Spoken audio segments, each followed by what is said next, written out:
Assalamualaikum warahmatullahi wabarakatuh.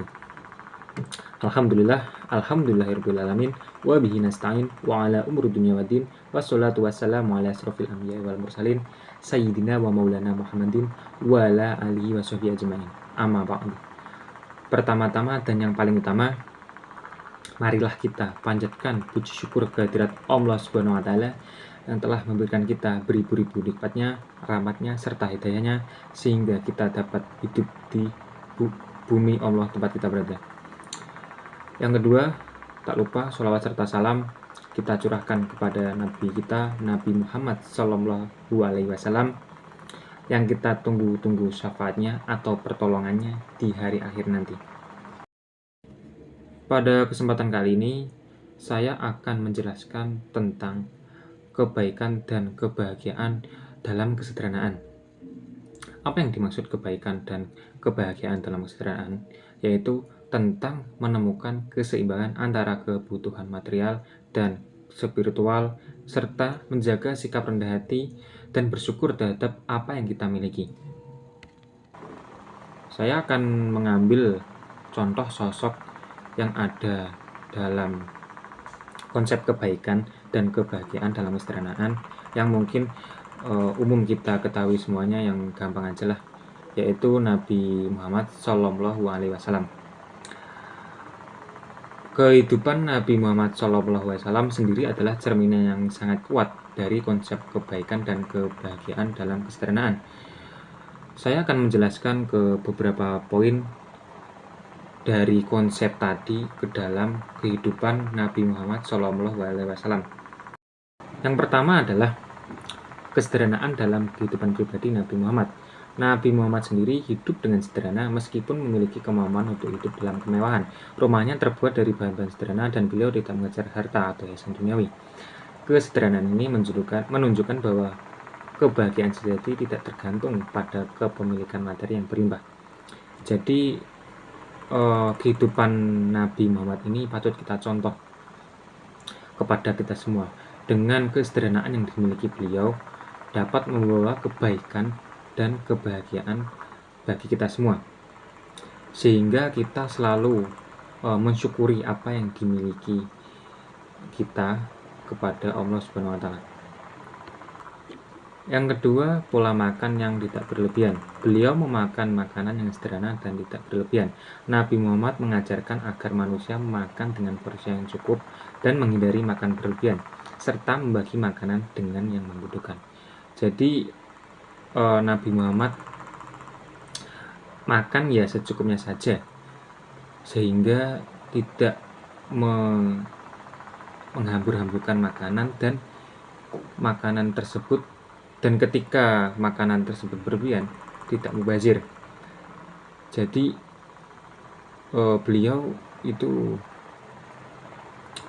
memakan secukupnya saja, dan ketika kita mendapatkan rezeki yang berlebih, sebaiknya kita mensedekahkan rezeki kita yang kita dapatkan ke orang yang membutuhkan, sehingga ini merupakan kunci kebahagiaan dan kebaikan kita dalam kesederhanaan. Yang ketiga, sikap rendah hati dan keterbukaan. Nabi Muhammad selalu menunjukkan sikap rendah hati dan keterbukaan kepada siapapun, tanpa memandang status atau kekayaan mereka. Beliau tidak pernah memandang rendah orang miskin atau mengesampingkan mereka. Sikap beliau yang ramah dan penuh kasih kepada semua orang menunjukkan bahwa kebahagiaan terletak dalam hubungan yang baik dengan sesama.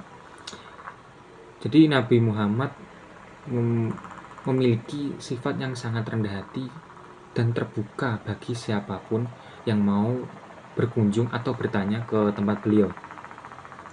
Sikap seperti ini dapat kita amalkan atau dapat kita tiru ke kehidupan sehari-hari kita, dengan menyapa orang di jalan, atau mungkin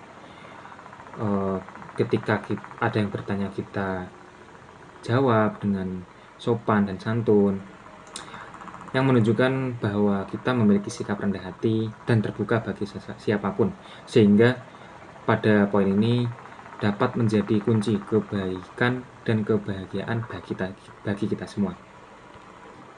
Yang keempat, keseimbangan antara kebutuhan duniawi dan akhirat. Meskipun Nabi Muhammad hidup dengan sederhana di dunia, beliau sangat fokus pada persiapan kehidupan akhirat. Beliau menunjukkan bahwa keseimbangan antara memenuhi kebutuhan dunia dan mempersiapkan diri untuk akhirat dapat menciptakan kebahagiaan yang hakiki. Dalam kesederhanaan beliau, Nabi Muhammad mengajarkan bahwa kebaikan, kebahagiaan, dan kemuliaan bukanlah hasil dari kekayaan material atau status sosial, melainkan dapat ditemukan dalam kebersyukuran, penerimaan, penghargaan terhadap nikmat-nikmat kecil, dan sikap yang baik terhadap sesama. Ini adalah pembelajaran berharga bahwa kesederhanaan adalah jalan menuju kebahagiaan sejati. Jadi antara duniawi dan akhirat kita haruslah seimbang, karena ketika kita mengejar dunia, seakan-akan kita mengejar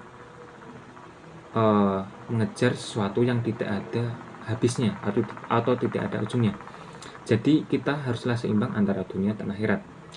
Dan mungkin contoh untuk mengejar akhirat adalah ibadah-ibadah kita seperti sholat, puasa, sedekah, yang nanti akan menjadi amal bagi kita semua dan mendapatkan kebahagiaan akhirat. Selanjutnya yaitu konsep kebaikan dan kebahagiaan dalam kesederhanaan menurut Al-Quran. Saya akan mengambil salah satu contoh Al-Quran, yaitu pada surah Al-Qasas ayat 28 ayat 77. A'udzubillahi minasyaitonirrajim. Bismillahirrahmanirrahim. Wabtaghi fima ataqallahu darul akhirati wala tansa.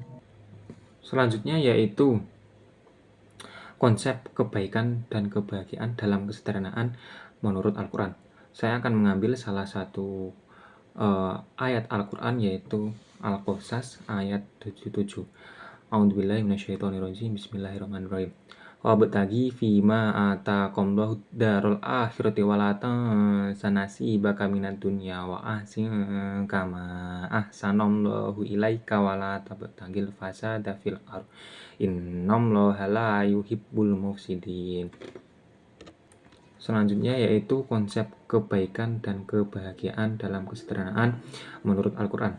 Saya akan mengambil salah satu contoh ayat Al-Quran, yaitu Al-Qasas ayat 77. A'udzubillahi minasyaitonirrajim. Bismillahirrahmanirrahim.